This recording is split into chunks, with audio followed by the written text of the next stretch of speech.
Hello everyone. आपण quickly एकदम remedies काय काय अवेलेबल आहे ब्रीच ऑफ कॉन्ट्रॅक्टसाठी हे बघणार आहोत.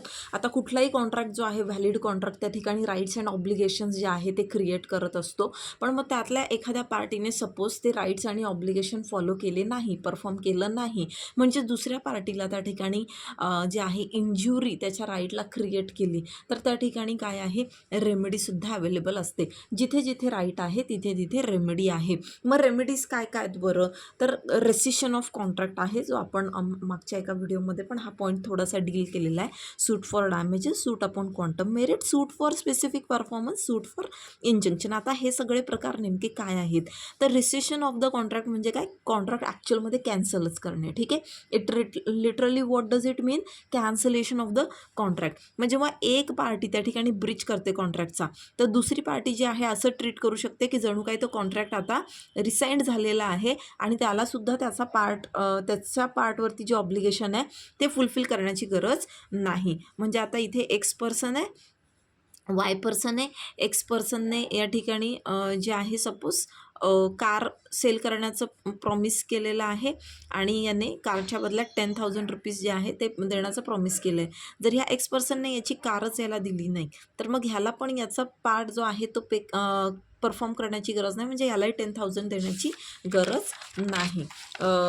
हे बघा, ए प्रॉमिसेस बी. ए बीला प्रॉमिस करतो की 10 बॅग्स ऑफ शुगर जो आहे तो सर्टन डेटला त्याला देणार, आणि बी त्याच्या बदल्यात त्याला काही प्राईस पे करण्याचं प्रॉमिस करतो Wien after the receipt of goods, म्हणजे गुड्स भेटल्यानंतर. पण ए जो आहे ते 10 बॅग्स ऑफ शुगर बीला देतच नाही. मग बी जो आहे, बीसुद्धा या ठिकाणी डिस्चार्ज झाला आहे कुठल्या लायबिलिटीपासून? जे पे करायची, प्राईस पे करायची ना, तिथून तो डिस्चार्ज झालेला आहे. पण मग इथे दुसरा ऑप्शन असा आहे की हा सूटसुद्धा फाईल करू शकतो, सूट फॉर डॅमेजेस. म्हणजे या ठिकाणी जी इंज्युअर्ड पार्टी आहे ती कोर्टापुढे जे आहे दावा दाखल करू शकते.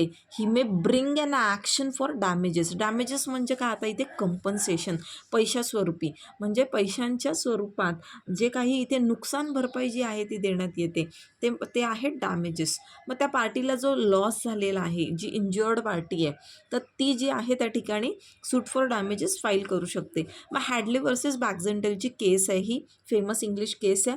याच्यामध्ये काय झालं, जो प्लेंटिफ होता ना तो एका मिलचा ओनर होता. ती मिल जी आहे ती त्या मिलमध्ये एक क्रँकशाफ्ट होतं, ते क्रँकशाफ्ट ब्रेक झालं आणि त्यामुळे मिलचं काम जे आहे पूर्णपणे थांबलं. प्लेंटिफने ते क्रँकशाफ्ट जे आहे डिफेंडंटला दिलं, जी एक फर्म होती, फर्म ऑफ कॅरियर्स. कशाकरता? की ते क्रँकशाफ्ट जे आहे मॅन्युफॅक्चररकडे नेण्याकरता, सो दॅट मॅन्युफॅक्चर त्याला कॉपी करून नवीन बनवणार. मग डिफेंडंटला सांगितलं होतं की मिलचं काम थांबलेलं आहे ब्रेकडाऊनमुळे. ठीक आहे. आणि तो जो शाफ्ट आहे, ही रिक्वेस्टेड की इमिजिएटली तुम्ही रिटर्न करा, सेंड इट इमिजिएटली. पण डिफेंडंटने या ठिकाणी डिले केली डिलिव्हरी. मग आता न्यू शाफ्ट जो आहे तो खूप दिवसांनी, म्हणजे बऱ्याच दिवसांनी त्या ठिकाणी त्याला मिळाला. मग डिफेंडंटने त्याला स्यू केलं. कशाकरता? Breach of contract, damages for breach of contract breach केला आहे त्यामुळे त्याचे damages for loss of production, की जितकं काही प्रोडक्शनचा लॉस झाला. Damages for loss of profit, ते प्रोडक्शन झालं नाही म्हणून त्याच्यातून जो प्रॉफिट येणार होता त्याचा लॉस झाला. मग कोर्टाने इथे म्हटलं की इथे प्लेंटिफ जो आहे तो लायबल नाही आहे for loss of profit during the period of delay. त्याला लॉस ऑफ प्रॉफिट जो आहे तो मिळू शकत नाही. काय बोललं तिथे? जस्टिस अल्डरसन होते, त्यांनी काय सांगितलं की जनरली एखाद्या मिलमध्ये जेव्हा शाफ्ट जे आहे ते ब्रेक होतात तेव्हा जे रिपेअरसाठी पाठवले जातात, तर जनरल कोर्समध्ये, ऑर्डिनरी कोर्समध्ये मिलचं काम पूर्ण थांबत नसतं. तर हे स्पेशल सर्कमस्टान्सेस होते आणि हे स्पेशल सर्कमस्टान्सेसबद्दल कॉन्ट्रॅक्टमध्ये तसं काही क्लिअर टर्म्स जे आहे ते मेन्शन नाही, कारण याला स्पेशल डॅमेजेस म्हटलं जातं आणि इथे स्पेशल डॅमेजेस त्यामुळे मिळू शकत नाही. मग कोर्टाने काय सांगितलं की इकडे जेव्हा एखादा कॉन्ट्रॅक्ट जेव्हा ब्रेक केला जातो, ब्रीच होतो त्याचा, तेव्हा इंज्युअर्ड पार्टीला काय त्या ठिकाणी मिळू शकतं? म्हणजे injured party is entitled to what? असे डॅमेजेस जे नॅचरली अराईज होतात त्या कॉन्ट्रॅक्टमधून. Okay, naturally. ऑर्डिनरी केसमध्ये याला ऑर्डिनरी डॅमेजेस म्हटलं जातं. असे डॅमेजेस जे पार्टीला माहीत होतं की जर त्यांनी कॉन्ट्रॅक्ट म्हणजे कॉन्ट्रॅक्ट केलेला आहे ज्या वेळेला, तेव्हा त्यांना माहीत असतं की ब्रीच झाला तर ह्या ब्रीचमधून असे काही डॅमेजेस अराईज होऊ शकतात ज्याला आपण स्पेशल डॅमेजेस म्हणतो. म्हणजे इथे दोन्ही पार्टीजला त्याचं नॉलेज असणं गरजेचं आहे. आणि कंपन्सेशन जे रिमोट किंवा इनडिरेक्ट लॉसेससाठी त्या ठिकाणी देण्यात येत नाही. म्हणजे की जे आता इथे ह्या केसमध्ये झालं की या ठिकाणी ब्रीच ऑफ कॉन्ट्रॅक्ट झाला आहे, त्याच्यासाठी डॅमेजेस मागितले, त्याच्यामुळे पुढे लॉस फॉर प्रोडक्शन झालं आहे की तुम्ही वेळेवर शाफ्ट दिलं नाही म्हणून पुढे जाऊन मला इतका लॉस झाला आणि इथे मॅन्युफॅक्चरिंग होऊ शकलं नाही म्हणून पुढे भविष्यात होणारा जो प्रॉफिट आहे त्याचाही लॉस झाला. आता हे प्रॉफिट काय आहे? रिमोट आहे, म्हणजे दूरवरचं आहे फार, की याच्यामुळे असं, याच्यामुळे असं असं. ओके, तर हे रिमोट जे प्रॉफिट्स आहे, म्हणजे रिमोट जे लॉसेस आहे, बेसिकली इनडायरेक्ट लॉसेस आहे, ह्याच्याकरता डॅमेजेस अवॉर्ड केले जात नाही. मग इथे जनरल आणि ऑर्डिनरी डॅमेजेस म्हणजे जे नॅचरली डिरेक्टली त्या ठिकाणी अराईज होतात ब्रीचमधून, ब्रीच ऑफ कॉन्ट्रॅक्टमधून, ते अवॉर्ड केले जातात, ते अलॉट केले जातात. स्पेशल डॅमेजेस की स्पेशल सर्कमस्टान्सेस, ते स्पेशल सर्कमस्टान्सेस जर तुम्ही डिफेंडेंटला ऑलरेडी आधी सांगितलेले असतील आणि ते कॉन्ट्रॅक्टमध्ये तुमच्या मेन्शन केलेलं असेल तरच ते स्पेशल डॅमेजेस जे आहे रिकव्हरेबल असतात. तिथे नॉलेज असणं गरजेचं आहे. जर डिफेंडंटला तुम्ही नॉलेज दिलेलं नसेल त्या स्पेशल सर्कमस्टान्सेसचं तर ह्याची रिकव्हरी करता येत नाही. मग नॉमिनल डॅमेजेस म्हणजे नाममात्र डॅमेजेस, जिथे ॲक्च्युली ॲग्रीड पार्टीला कुठला खरं तर मॉनिटरी लॉस जो आहे तो झालेला नसतो, पण तरी कोर्ट त्या ठिकाणी नॉमिनल डॅमेजेस जे आहे ते त्या ठिकाणी अलॉट करतं. का? की त्याचा काहीतरी एक राईट होता, जो राईट समोरच्या पार्टीने व्हायोलेट केलेला आहे, ब्रीच केलेला आहे. म्हणजे आता सपोज इथे एक केस आहे ऑलरेडी, चार्टर वर्सेस सुलिवन. तो इथे काय झालं की डिफेंडंट जो आहे, डिफेंडंटने या ठिकाणी एक कार जी आहे ती एका डीलरकडून बाय करण्याचं कॉन्ट्रॅक्ट केला. ओके, पण नंतर त्याने he refuse to buy the car. ठीक आहे, पुढे 1 हफ्त्याभरात ती कार जी आहे दुसऱ्या कस्टमरला विकली गेली. म्हणजे ॲक्च्युअलमध्ये डिफेंडंटला काही मॉनिटरी लॉस झाला का? नाही झाला. पण तरीसुद्धा त्याने ह्या प्लेंटिफला काय केलं, त्या प्लेंटिफने काय केलं की ह्या प्लेंटिफने काय केलं की सूट जो आहे तो दाखल केला. का? कारण की ब्रीच ऑफ कॉन्ट्रॅक्ट तर झाला होता. मग इथे कोर्टाने म्हटलं की इथे सूट जो आहे म्हणजे he cannot sue him to recover the loss of his profit. कारण की कार तर विकली गेली होती, त्याच्यामुळे प्रॉफिटचा लॉस झाला, याच्याकरता तो स्यू करू शकत नाही. But he is entitled for nominal damages, कारण की तिथे त्या पार्टीने ब्रीच तर केला होता कॉन्ट्रॅक्टचा आणि मग कोर्टाने त्याला 40 शिलिंग जे आहे, 40 शिलिंग्स जे आहे ते त्याला नॉमिनल डॅमेजेस म्हणून ग्रांट करण्यात आले होते. एक्झम्पलरी किंवा विंडिक्टिव्ह डॅमेजेस, याला प्युनिटिव्ह डॅमेजेस पण म्हटलं जातं. जसं याच्या नावातच आहे, प्युनिटिव्ह डॅमेजेस म्हणजे पनिशमेंटच्या स्वरूपात. तर जनरली कॉन्ट्रॅक्टचा ब्रीच होतो त्यावेळेला पनिशमेंट जी आहे ती दिली जात नाही. जो रॉंग डुअर असतो ना त्याला पनिशमेंट नाही दिली जात, म्हणजे जो ब्रीच करतो. पनिशमेंट इन द सेन्स की इम्प्रिझनमेंट अँड ऑल. पण काही कॉन्ट्रॅक्टमध्ये पनिशमेंट दिली जाते, जसा breach of a contract to marry, लग्नाचा वायदा केला आणि तो पूर्ण केला नाही. Then dishonour of a cheque by a banker wrongfully. तर जेव्हा डिसऑनर होत असतो चेकचा तेव्हासुद्धा, कारण हे CRPCनुसार पण हे केस चालू शकतं आणि हे CPCनुसार पण, म्हणजे सिव्हिल आणि क्रिमिनल दोन्ही प्रकारात येतं. सो इथे पनिशमेंट जी आहे ती होऊ शकते. प्री कॉन्ट्रॅक्ट एक्सपेंडिचर म्हणजे काय की जेव्हा दोन्ही पार्टीजला नॉलेज असतं की तो त्या कॉन्ट्रॅक्टमुळे, त्या कॉन्ट्रॅक्ट एंटर करण्यासाठी त्या ठिकाणी काही ऑलरेडी एक्सपेंडिचर करून ठेवलेले आहेत आणि तो कॉन्ट्रॅक्ट जर त्या ठिकाणी फुलफिल झाला नाही, त्याचा ब्रीच झाला, तर त्याकरता जे प्री कॉन्ट्रॅक्ट एक्सपेंडिचर केला एखाद्या पार्टीने त्याचा तो लॉस होऊ शकतो. मग त्याच्याकरता ते रिकवर करण्यासाठी सुद्धा इथे सूट फाईल केला जाऊ शकतो. एक अँग्लिया टेलिव्हिजन लिमिटेड वर्सेस रीडची केस आहे. इथे प्लेंटिफने काय केलं, एक टेलिव्हिजन आर्टिस्टला एंगेज केलं. ठीक आहे, as a leading actor for a television film. पण इथे डिफेंडंटने काय केलं, कॉन्ट्रॅक्ट जो आहे रेप्युडिएट केला.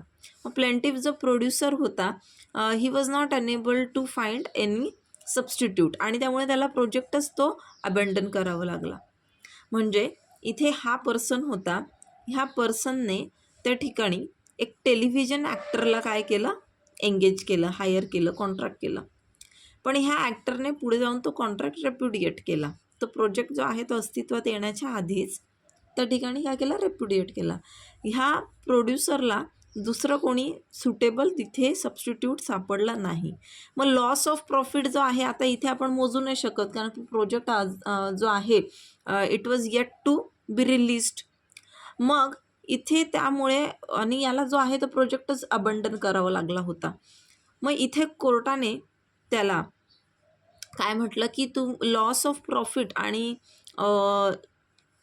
जो जे काही त्याचे एक्सपेंडिचर झाले दोन्हीसाठी ते क्लेम नाही करू शकत at a time, but you can claim for pre contract expenditure, की त्याकरता जे काही खर्च तू केले होते त्या पार्टीला त्या ठिकाणी हायर करून जे काही वॉट जो काही खर्च त्या ठिकाणी झाला होता, म्हणजे जे काही एक्सपेंडिचर झाले होते, you can recover those expenditure. Mental pen and suffering, जेव्हा ऑर्डिनरी केसमध्ये एखादा कॉन्ट्रॅक्टचा ब्रीच झाला, त्याच्यातनं जे इनकन्व्हिनियन्स डिस्कम्फर्ट जे आहे, फिजिकल इनकन्व्हिनियन्स डिस्कम्फर्ट किंवा मेंटल त्या ठिकाणी स्ट्रेस जो समोरच्या पार्टीला होतो, त्याकरतासुद्धा डॅमेजेस जे आहे रिकवर केले जाऊ शकतात. Liquidated damages and penalty. आता जेव्हा दोन पार्टीजमध्ये एखादा कॉन्ट्रॅक्ट झाला आहे, तर हे कॉन्ट्रॅक्टमध्येच ऑलरेडी कंडिशन टाकून ठेवतात की यामध्ये जर दोघांपैकी कुठल्या पार्टीने कॉन्ट्रॅक्टचा ब्रीच केला तर इतकी अमाऊंट जी आहे डॅमेजेस म्हणून पे करावी लागणार. म्हणजे बघा, बिग बॉसचा शो आहे ना, बिग बॉसमध्ये बघा की एखादा कंटेस्टंट मध्येच सोडून गेला, तर त्यांनी काय कॉन्ट्रॅक्ट करून ठेवलेला आहे की जर तुम्ही मध्येच शो सोडून गेले, म्हणजे तुम्ही एलिमिनेट न होता स्वतःहून व्हॉलेंटरली एक्झिट घेतली, तर तुम्ही आम्हाला 2 करोड रुपये देणार. ऑलरेडी कॉन्ट्रॅक्टमध्ये, त्यामुळे ते कंटेस्टंट घाबरतात, ते व्हॉलेंटरली एक्झिट करत नाही. तर त्याला आपण म्हणतो liquidated damages and penalty. Then cost of suit. आता अग्रीड पार्टी जी आहे डॅमेजेसच्या ॲडिशनमध्ये ती काय करू शकते, कॉस्ट ऑफ सूटसुद्धा त्या ठिकाणी जी आहे क्लेम करू शकते. म्हणजे त्या सूटसाठी जे काही त्याला खर्च येत असतो. देन पेमेंट ऑफ इंटरेस्ट, तर जी काही अमाऊंट त्या ठिकाणी रिकवरेबल असते, जर ती पे केलेली नसेल वेळेवर, खूप त्या ठिकाणी एक मोठा डिले असेल, तर त्याच्यावर इंटरेस्टसुद्धा क्लेम करू शकता. Then suit upon quantum merit. Quantum merit म्हणजे काय, ज्या प्रपोर्शनमध्ये वर्क केलेलं आहे त्यातल्या एका पार्टीने, त्याला त्या प्रपोर्शनमध्ये रेम्युनरेशन देण्यात यावं. म्हणजे समजा आता हा एक्स पर्सन आहे, हा वाय पर्सन आहे. एक्स पर्सनने वाय पर्सनला 1000 सूटची ऑर्डर दिली, ठीक आहे, की 30 एप्रिलपर्यंत 1000 सूट मला शिवून हवे. 1 एप्रिलला सपोज यांच्यात करार झाला, आणि नंतर 10 एप्रिलला हा पर्सन जो आहे हा काय म्हणतोय की नाही, contract cancel, I do not want those 1000 suits. पण आता ह्या 10 एप्रिलपर्यंत ह्या वाय पर्सनने 100 सूट तयार करून ठेवले. मग हा वाय पर्सन जो आहे, he is entitled to get the damages, the amount, actually the remuneration. जे हे 100 सूट त्याने बनवले, त्या 100 सूटसाठी त्याला त्या ठिकाणी रेम्युनरेशन जे आहे ते दिलं गेलं पाहिजे, कारण की ते काम त्याने ऑलरेडी परफॉर्म केलेलं आहे ह्या व्यक्तीने सांगितलेलं असल्यामुळे. याला आपण म्हणतो suit upon quantum merit. Then next is suit for specific performance. मग कधी कधी काय असतं की तुम्ही मॉनिटरी बेसिसमध्ये कॅल्क्युलेट नाही करू शकत की अरे किती नुकसान झालं आहे. तुम्हाला ॲक्च्युली तो परफॉर्मन्सच हवा असतो. म्हणजे कॉन्ट्रॅक्टमध्ये दिलेली जी ड्युटी आहे, जे ऑब्लिगेशन आहे, तेच त्या पार्टीला फुलफिल करून हवं आहे. पैशांच्या स्वरूपामध्ये यू कॅनॉट असर्टन की काय लॉस झाला आहे. मग तिथे कोड जे आहे त्या ठिकाणी स्पेसिफिकली काय सांगतं की तू तुझं परफॉर्मन्स जो आहे तो दे. You enforce the performance, okay, instead of money. मग सूट फॉर इंजंक्शन. आता सूट फॉर इंजंक्शन म्हणजे काय, इंजंक्शन म्हणजे ॲक्च्युली कोर्टाची ऑर्डर असते की ते रिस्ट्रेन करते पार्टीजला, एकतर एखादी गोष्ट करण्यासाठी किंवा एखादी गोष्ट न करण्यासाठी. इंजंक्शन जे आहे ते 2 प्रकारचे असू शकतात. एकतर हे प्रिव्हेंटिव्ह असू शकतात किंवा मॅन्डेटरी. पुढे जाऊन आता याला अजून आपण बघितलं तर हे इंटरिम असू शकतं किंवा परमनंट, टेम्पररी किंवा परमनंट. इंजंक्शन म्हणजे नेमकं का? आता एक एक्झाम्पल देते, म्हणजे nothing to do with contract, पण तरी तुम्हाला समजण्याकरता एक एक्झाम्पल देते. फॉर एक्झाम्पल, हा एक प्लॉट आहे आणि ही व्यक्ती जी आहे ही दररोज जाऊन ह्या प्लॉटमध्ये कचरा टाकते. ठीक आहे, ट्रेसपास होतो आहे म्हणजे हा ॲक्च्युली. हा प्लॉट जो आहे ह्या वाय पर्सनचा आहे. एक्स पर्सनसारखा इथे कचरा टाकतो आहे. वाय पर्सनने याला सांगितलं की इथे कचरा फेकायचा नाही. हा काय ऐकत नाही. वायने काय केलं, ट्रेसपासचं इथे जे आहे ट्रेसपासची ॲक्शन घेतली कोर्टामध्ये. ओके, ही फाईल्ड सूट ट्रेसपास करता.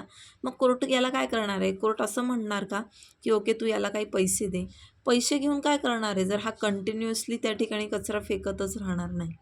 कोर्ट काय सांगणार, मे बी त्या ठिकाणी काही फाईन चार्ज करेल. ठीक आहे, कारण की तो त्या ठिकाणं ती जी काही घाण आहे ती काढावी लागणार. पण कोर्ट इथे अजून एक ऑर्डर करणार इंजंक्शनची, म्हणजे इथून पुढे ह्या प्लॉटमध्ये तू कचरा टाकायचा नाही. ठीक आहे, इथून पुढे काय करायचं, इथे कचरा टाकायचा नाही. ही झाली इंजंक्शनची ऑर्डर. तर कोर्ट जे आहे असे इंजंक्शनची ऑर्डर जेव्हा तुम्ही पैशाच्या स्वरूपात, आता याचंच दुसरं उदाहरण आपण घेऊयात की एक्स पर्सन जो आहे हा याचा शेजारी आहे वाय पर्सनचा, आणि वाय पर्सन बिचारा नाईट ड्युटी करतो. एक्स पर्सन जो आहे दररोज मोठमोठ्याने म्युझिक प्ले करतो. याच्यामुळे वायला खूप त्रास होतो. आता वायला इथे पैसे देऊन चालेल का बरं त्याच्या डॅमेजेससाठी? त्याचा राईट जो आहे तो इन्फ्रिंज झाला आहे? नाही. पैसे घेऊन काय करणार, त्याला झोप हवी आहे शांततेत. मग कोर्ट अशा वेळी याला एक्सला काय करणार, इंजंक्शनची ऑर्डर जी आहे ती देणार. म्हणजे काय, मनाई हुकूम की तू बाबा म्युझिक प्ले करायचं नाही एवढा मोठ्या आवाजामध्ये. ठीक आहे, दिस इज इंजंक्शन. इंजंक्शन हे टेम्पररी पण असू शकतं, परमनंट पण असू शकतं. टेम्पररी इंजंक्शन जे आहे हे आपल्याला CPCमध्ये सापडतं, ऑर्डर 39. परमनंट इंजंक्शन जे आहे स्पेसिफिक रिलीफ ॲक्टमध्ये दिलेलं आहे, सेक्शन 38 आणि सेक्शन 39च्या अंतर्गत. ठीक आहे, आणि हे परपेच्युअल किंवा परमनंट इंजंक्शन जे आहे कोर्ट कधी ग्रांट करतं की जेव्हा to prevent the breach of an obligation existing in his favour, म्हणजे प्लेंटिफच्या फेवरमध्ये जेव्हा एखादं ऑब्लिगेशन एक्झिस्ट करत असतं, ठीक आहे, त्यावेळेला हे अलॉट करण्यात येतं. म्हणजे इंजंक्शन जे आहे परमनंट ते ग्रांट करण्यात येतं की त्याच्यामुळे ती प्रॉपर्टीची एन्जॉयमेंट किंवा त्या प्लेंटिफचे राईट्स त्याला जे आहे ते एक्सरसाइज करता येत नाही आहे.